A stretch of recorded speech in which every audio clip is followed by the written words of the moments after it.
I don't tell this story to scare people. I tell it because it happened to me, and it still keeps me up some nights.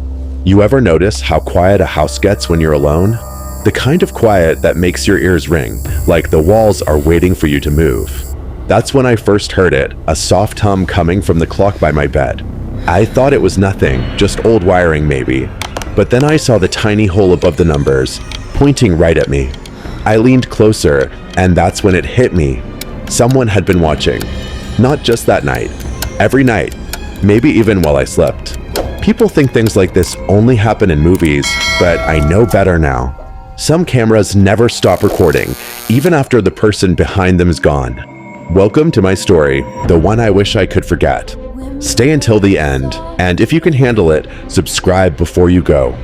I was 22 when this happened, but I still remember the smell of that house, like dust and dog shampoo mixed with something metallic. I had just finished college and was taking any job I could find in my small town. Babysitting, cleaning, grocery runs, anything that paid cash. That's how I met Craig. A woman I had worked for once told me her neighbor needed someone to stay at his house for a week to watch his golden retriever. His name was Craig, mid-40s, tall, polite, the kind of man who said your name too often when he talked to you. He offered a good rate, more than I was used to, and said the dog, Max, didn't like being left alone overnight. I agreed. Craig's house was at the edge of town, almost in the woods. The kind of place where you stop hearing cars after sunset. It looked nice enough from the outside, a beige two-story with flower beds and a porch light that buzzed quietly.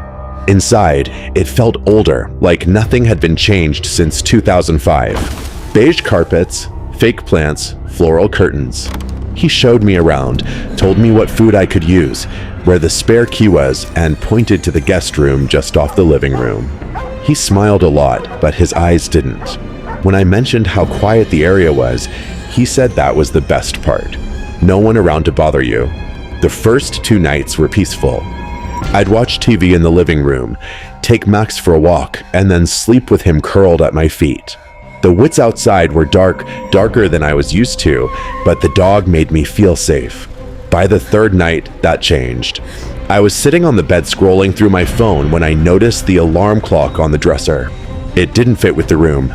Everything else looked old, but this thing was new, black plastic, glowing blue numbers. Something about it felt wrong. I leaned closer, and that's when I saw the hole. A tiny, perfect black circle above the time display. It looked like a lens. My stomach dropped. I picked it up, and it was heavier than I expected. There was a faint hum inside, like a tiny fan running. My hands started shaking. I had read about cameras hidden in clocks, but you never think you'll find one yourself.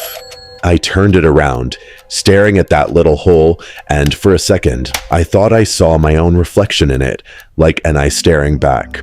That's when Max lifted his head and started whining. He looked toward the hallway. I froze. Then, from somewhere deeper in the house, I heard a door close. Not the front door, something inside. The sound was soft, but clear. Someone was there. Craig wasn't supposed to be home until Sunday. It was Wednesday night. My pulse started racing. I set the clock down and walked to the door, locking it quietly. Then I heard footsteps on the carpet outside, slow, steady, coming closer. My hand was still on the knob when his voice came through. Calm, polite, but strained. He said he had left something in the room and needed to come in. I didn't answer. He waited a moment, then said it wasn't what I thought, that the clock was a motion sensor for the dog. His tone changed too fast, too nervous. Max started barking, pawing at the door. Craig knocked again, harder this time, then started pounding. He said if I didn't open, he'd use the key and call the police, tell them I was trespassing. I backed away, trembling. The guest room had one small window. I ran to it and tried to unlock it, but my hands wouldn't stop shaking. Behind me, Craig was still shouting. When I finally got it open, the cold night air hit my face. I didn't look back. I climbed out, scraped my knee on the frame, and landed in the damp grass. I ran barefoot across the yard until I reached the gravel road. My phone was in my pocket. I called my mom, told her to come get me now. While waiting, I hid behind the mailboxes at the end of the road. The house was out of sight, but I could still hear the echo of Max barking inside. When my mom's headlights appeared, I felt tears come out before I even realized I was crying. I didn't say much on the way home. The next morning, I called a lawyer. He said without physical proof, there wasn't much I could do. Craig could say it was a motion detector, and without a recording or photo, it would be my word against his. My mom told me to let it go, that at least I was safe. But I couldn't stop thinking about it, about how calm his voice was when he stood on the other side of the door, pretending to be reasonable, about how maybe he had been watching the whole time, even before that night. For weeks afterward, I couldn't sleep with the lights off. I started checking every smoke detector, every picture frame, every clock. Once, I even took apart my own TV because I thought I saw a red light blinking behind the screen. Nothing was there, but it didn't matter. The fear doesn't go away once you've felt it. The idea that someone might be out there, watching you without you knowing, turns every shadow into a threat. Sometimes, I still dream about that room. The beige carpet, the smell of dog fur, the faint blue glow from the clock on the dresser. In the dream, I can't move. I just stare at the clock as the numbers change, and behind the light, I see a dark shape shift, like someone leaning closer from the other side. And then I wake up and realize I've been holding my breath the whole time. People think hidden cameras are rare, but they're not. You can buy one online for less than 20 bucks. It doesn't take much to turn an ordinary house into a trap. I guess that's what scares me the most, how easy it was for him, and how close I came to never finding out. I booked the Airbnb in late September, a week before my girlfriend Emma and I were supposed to visit her sister. The pictures made it look cozy, like the kind of small-town home where people leave their doors unlocked. It had warm lights, wooden floors, and a porch that wrapped around the front. The host's name was Alan. His messages were polite, short, and he had a perfect 5-star rating. There was one little note in the listing that said, "Basement storage is off limits." I didn't think anything of it. Most hosts lock a closet or a room for their own stuff. It seemed normal. We got there just before sunset. The house looked older than the pictures, the paint a little faded, the porch steps creaking under our feet. Alan was already waiting outside, standing perfectly still like he'd been there for a while. He was tall but slouched, gray hair neatly combed, wearing a clean flannel shirt tucked into his jeans. He smiled when we got out of the car, but it wasn't the kind of smile that makes you feel welcome. It was stiff, like a habit. His eyes didn't smile at all. He shook our hands and said he wanted to show us around before he left. Inside, the house smelled faintly sweet, like melted candle wax mixed with dust. The living room had old furniture, a TV that looked like it hadn't been turned on in years, and curtains drawn halfway. The kitchen was clean but quiet in a way that made the air feel heavy. Upstairs was a small bedroom with a fan above the bed and a dresser with a mirror that had a tiny crack in one corner. Alan moved through the rooms like a tour guide, speaking evenly, never looking at us for too long. When we got back downstairs, he stopped near a door by the kitchen. There was a thick padlock on it. He tapped it with his finger and said, "This stays locked. It's just storage. Don't go down there for anything." His tone was calm, but the words came out too slow, like he was warning us rather than informing us. Then he smiled again, wished us a pleasant stay, and left. That first night was quiet. Too quiet. No cars, no voices, just the sound of the wind moving through the trees. Emma and I sat on the porch for a while, drinking tea, trying to relax. When we went to bed, it took a while to fall asleep because the silence was so complete it almost hummed. Around midnight, I woke up because I thought I heard something. A dull thud from below us. I listened for a minute, but it didn't happen again. I told myself it was nothing, maybe the house settling. Old homes do that. I fell asleep again. The next day was normal.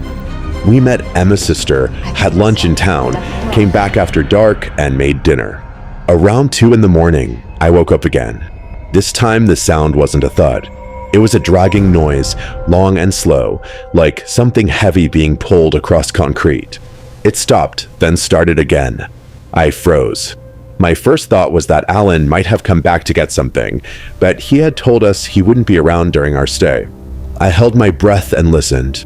The sound stopped again. Emma whispered that she heard it too. We stayed still for almost an hour before it finally went silent. Neither of us slept much after that. By the third morning, the air inside the house felt heavier, like it was holding its breath with us. When we came back from town, I checked the basement door. The lock was still on, but when I leaned close, I smelled something foul, like damp earth and something sour beneath it. I remember thinking it didn't smell like storage, it smelled like rot. That night, the noises started earlier. A metallic tapping, slow and steady, like a chain swinging against something hard. Then footsteps, clear this time. 4 or 5, then a pause. 3 more, then another pause. Emma said she heard breathing between them. I didn't want to move. I just stared at the ceiling, counting each sound until dawn. On the 4th night, Emma was brushing her hair before bed when she stopped and asked if the smoke detector looked strange. I glanced up and saw a small dark spot in the middle of it. I got on the bed for a closer look. The spot was too round, too shiny. My stomach twisted. I climbed up, unscrewed it, and saw a small camera inside, its green light blinking faintly. Emma sat frozen on the bed. I started searching the room and found another hole near the mirror with a tiny lens behind it. Both were aimed at the bed. That's when I knew Alan hadn't just been watching the house, he'd been watching us. We packed fast, throwing our stuff into bags without folding anything. We drove to the nearest gas station and called the police. 2 officers met us there and followed us back. When we arrived, the front door was unlocked. The air inside was colder than before, almost damp. They told us to wait near the kitchen while they looked around. I showed them the cameras and they began collecting evidence, pulling the devices from the walls, the smoke detector, even the living room lamp. Then one of them called the other over to the basement door. The padlock was gone. The door hung open just a few inches. I told them it had been locked the entire time we were there. They went down slowly, flashlights cutting through the dark. A few seconds later, we heard them shout something, then quick footsteps. One officer called for backup. I didn't understand what was happening until they brought someone up the stairs in handcuffs. It was Alan. His face was pale and his shirt was soaked with sweat. He didn't look at us. In the basement, they found a small closet with a chair, a monitor, and cables running along the wall. The monitor was still on, showing camera feeds from upstairs. He had been watching us the whole time, maybe even listening. The police arrested him for trespassing and invasion of privacy. They said he had been living down there for days, hiding while guests stayed in the house. I felt sick. The thought of him being under us every night, walking around after we fell asleep, made my skin crawl. The police took our statements and told us we wouldn't have to testify. Airbnb contacted us later and offered a voucher to make up for the experience. We took it, but it didn't erase the feeling. Every creak in a floorboard, every faint hum from a vent, I still listen for it. It's been months, but I haven't rented a place since. Hotels only. I can't look at a smoke detector the same way anymore. Sometimes at night, when the air conditioner kicks on, I swear I hear that dragging sound again, faint and slow, like something being pulled across a basement floor.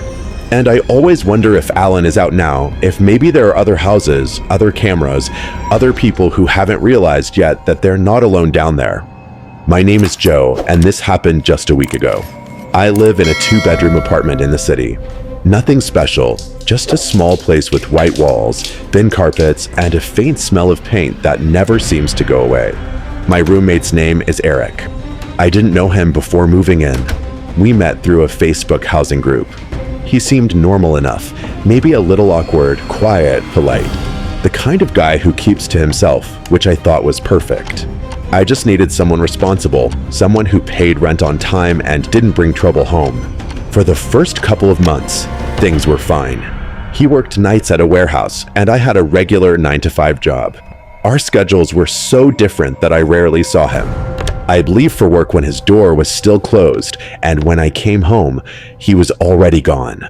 We'd cross paths maybe once or twice a week, just small talk in the kitchen.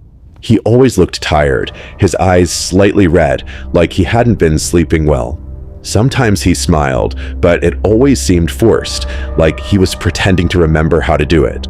Then small things started to bother me. One evening, I came home and noticed my closet door was open. I always keep it closed. I'm not obsessive or anything, but I know my habits. I told myself I probably forgot. A few days later, my desk chair was turned slightly toward the bed. I never sit like that. Again, I shrugged it off. I told myself maybe I had bumped it while grabbing something. But deep down, I started feeling uneasy, like the air in my own room didn't belong to me anymore. One Saturday morning, I was cleaning. I wiped the shelves, dusted, opened the blinds, and that's when I saw it. Up near the corner where the wall meets the ceiling, there was a tiny black dot. I thought it was just a screw or maybe a bug, but when I got closer, I realized it was a small camera, barely the size of a coin. It had a small light on the side and a slot where a memory card should be. The card was gone. I pulled it down carefully, holding it between my fingers, and I remember feeling my stomach twist. Someone had been recording me. I just stood there staring at it for a long time. It wasn't even hidden well, just stuck there with a small piece of tape. I thought about all the nights I'd been in that room, sleeping, changing, talking on the phone, things I never wanted anyone to see. The only person who could have placed it there was Eric. My pulse started pounding in my ears. He wasn't home, so I walked down the hallway to his room. The door was closed. I hesitated for a long time before turning the knob. The smell hit me first, stale air, old food, maybe something sour underneath. His blinds were shut, and it was dark even though it was the middle of the day. His bed was messy, blankets on the floor, and his desk was covered in papers, mail, coins, and what looked like a small screwdriver set. I looked around quickly, afraid he might come back at any second. I didn't find anything obvious, no laptop sitting open, no more cameras. Just clutter. I closed his door quietly and went back to my room. That night, I couldn't stop thinking about it. I put the camera in my nightstand drawer under some socks. My plan was simple. If Eric came looking for it, I'd know for sure he was the one who planted it. The first 2 nights, nothing happened.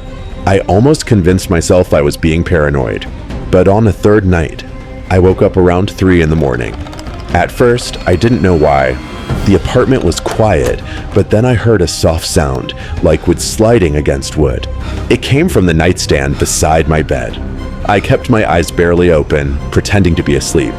In the faint light from the blinds, I saw a shape standing over me. It took my brain a few seconds to understand what I was seeing. It was Eric. He was leaning over my nightstand, his hand inside the drawer, moving slowly, quietly. My throat tightened, and I felt my heartbeat in my ears. He froze suddenly. I don't know if I made a sound or if he just sensed me. Then he turned his head toward me. He looked straight at me. His eyes were wide open, but his face didn't move. We stayed like that for what felt like forever. Then he spoke, his voice low and steady. "I know you're awake," he said. The words didn't sound angry. They sounded almost calm, which somehow made them worse. I sat up fast, my adrenaline taking over. I asked him what he was doing, why he had a camera in my room. He didn't deny it right away. He just stood there, breathing through his nose, then said he thought I was stealing from him, that he set up the camera to catch me. I laughed in disbelief, told him he was lying, that the camera was aimed at my bed, not his stuff. He said I was overreacting, that I misunderstood. I told him I was going to tell the landlord, maybe even the police. His face changed then. His expression went blank, empty, like someone had flipped a switch. He just stared at me for a long moment before saying, "You shouldn't have touched it." Then he walked out. I grabbed the camera, still shaking, and followed him into the hallway, yelling that he was sick, that I was done with this. I threw the camera into the trash can in the kitchen, hoping it would break. I told him to stay out of my room, that I'd be calling the landlord in the morning. He didn't say a word, just stood in the hallway with his hands at his sides, staring at me. His eyes looked darker than usual, like he wasn't really there. I didn't sleep that night. I sat on the couch with the TV on low volume, waiting for the sun. Every sound made me jump, the fridge humming, the pipes knocking, the creak of the floorboards. When morning finally came, I went to check the trash can. The camera was gone. My hands went cold. I checked the counter, the sink, even the floor around it. Nothing. It had vanished. I told the landlord what happened later that day. He said he'd look into it, but I could tell from his tone that he didn't want to get involved. It's been a week since then. Eric still lives here. We don't talk. When we pass each other in the hallway, he smiles just a little too long, like he knows something I don't. I've thought about going to the police, but I don't have proof anymore. No photos, no texts, no recordings. Just my word against his. At night, I keep my door locked. I even shoved a chair under the handle like in those old movies. But sometimes I wake up anyway. I hear the faintest sound in the hallway, like slow footsteps stopping right outside my door. I tell myself it's the building settling or someone walking upstairs, but I know it's him. Standing there, listening, waiting. I don't know what for. I'm saving money to move out, but part of me is afraid that even when I leave, I'll still feel watched. Like maybe there are more cameras I never found, or maybe he still has recordings somewhere. Maybe this is how paranoia starts. You think you're safe, then one small thing shifts, a door left open, a chair turns slightly, and suddenly your home doesn't belong to you anymore. It belongs to the eyes you can't see. They say you get used to being watched if it happens long enough. That's not true.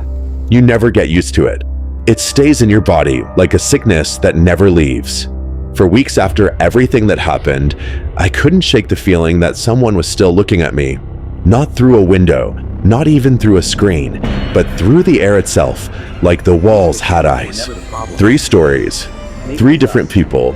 None of them knew each other, but all of them shared the same kind of nightmare. A hidden camera and a clock. A man living under the floor. A roommate standing in the dark, watching while you sleep. It's strange how similar their stories sound once you start listening closely. Each of them thought they were safe. Each of them trusted someone they shouldn't have. And each of them realized too late that privacy isn't something you lose all at once. It slips away piece by piece until one day, you notice you don't have any left. I think about that girl sometimes, the one who ran barefoot into the night after finding the lens pointed at her bed. I imagine her standing by the road, holding her phone, crying, wondering how long he had been there, what he had seen. Maybe she still checks every clock in every room she walks into, still looks twice before turning off the lights. And that couple, the ones who found cameras in the smoke detector, who heard footsteps coming from the locked basement. I wonder how long Alan had been living down there, eating, sleeping, breathing the same air beneath their feet. Did he ever watch them before that week? Did he choose them on purpose, or was it random? Maybe there were others before them. Maybe he was never caught the first time. And then there's Joe, the man who caught his roommate in his bedroom at 3 in the morning. I can't stop thinking about the look on Eric's face when he said, "I know you're awake." Those words are the kind that stick with you. Not because they're loud or threatening, but because they sound so normal, so human. It's the quiet that comes after that's terrifying, the silence that says more than words ever could. Sometimes I wonder if the cameras were even the real problem. The real horror might be how ordinary it all felt before it happened. None of them walked into haunted houses. They weren't cursed or possessed. They were just living. They trusted people because that's what we're taught to do. The babysitter trusted a man who smiled too much. The couple trusted a stranger with good reviews. Joe trusted the person who shared his walls. We want to believe that danger looks like a monster, but most of the time, it looks like someone holding a polite smile and a spare key. After the story spread online, people started checking their Airbnbs more carefully. They started buying detectors, taking apart clocks, looking behind mirrors. Some people laughed about it, said it was paranoia. But paranoia is just experience sharpened by memory. Once you've seen the truth, you can't unsee it. There's always another dot on the wall, another faint buzzing sound in the quiet. It doesn't take much to make you doubt your own home. A friend of mine once told me that hidden cameras are like ghosts. You don't believe in them until you find one, and after that, you start seeing them everywhere. It's not about being watched anymore. It's about knowing you could be. The difference between being alone and being observed becomes a thin line, thinner than you think. You start closing doors slower. You check reflections twice. You leave the light on at night. Not because you're scared of the dark, but because you're scared of what you might see in it. Maybe that's what connects all three stories, not the fear of death, but the fear of discovery. The moment you realize you've been seen when you thought you were invisible. It's not the same kind of fear you get from ghosts or monsters. It's quieter, heavier. It makes you question everything you touch. It changes the way you breathe. It lives under your skin. Sometimes I think the people in these stories were lucky. They found the cameras. They saw the truth before it went any further. But what about the ones who never find them? The ones who live in houses where the walls hum softly at night, where the air feels just a little too still. They'll never know for sure. They'll just live with the suspicion that maybe, somewhere, a tiny red light is still blinking. It's easy to think this is all just coincidence, a few bad people with bad intentions. But deep down, I think it's something else. I think there are more eyes out there than we can count. Not all of them human. Some belong to systems, to devices, to the invisible web we built and now pretend to control. Every day, we hand over little pieces of ourselves. Our pictures, our voices, our habits, our locations. The difference is that now, the camera isn't just in the clock or the wall. It's in your pocket, on your desk, in your car, watching, listening, remembering. The truth is, there's no such thing as privacy anymore. Not the way we used to think of it. It's a memory we keep telling ourselves is still real, like an old photograph fading with time. And the worst part? Even when you know you're being watched, you keep living like you're not, because what else can you do? So the next time you walk into a hotel room, or an Airbnb, or even your own house, take a second to look around. Not for ghosts or monsters, but for the small things, the details that don't fit. The clock that's too new, the dot that's too dark, the quiet that feels too still. Maybe it's nothing, or maybe someone somewhere is looking back at you through the dark. When you hear stories like these, it's easy to tell yourself it could never happen to you. You lock your doors, you trust your neighbors, you choose safe neighborhoods. But the truth is, none of the people in these stories were careless. They were careful. They were ordinary. They did everything right, and still, the danger found its way in. That's what makes it terrifying, because the horror wasn't in a haunted house or a shadow in the woods. It was in places meant to feel safe, a guest room, a vacation rental, an apartment. The places where we let our guard down.